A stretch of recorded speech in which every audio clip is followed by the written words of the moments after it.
सखर में रिपोर्ट करवाए हफीज़ लाशारी। सखर शहर ऐं उन जे भरपासे वारनि इलाक़नि में लंदड़ तरक़ियाती मनसूबनि शहरी ज़िंदगी के सख़्तु मुतासिर करे छॾियो आहे।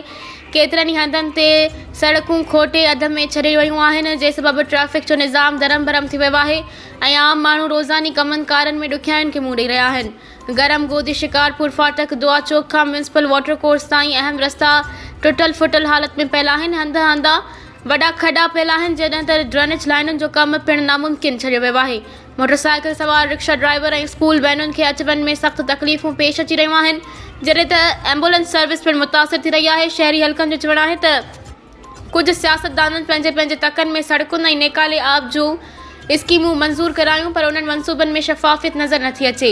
इल्ज़ाम आहे त मनपसंद ठेकेदारनि खे कमु ॾेई कमीशन जो निज़ाम हलायो पियो वञे।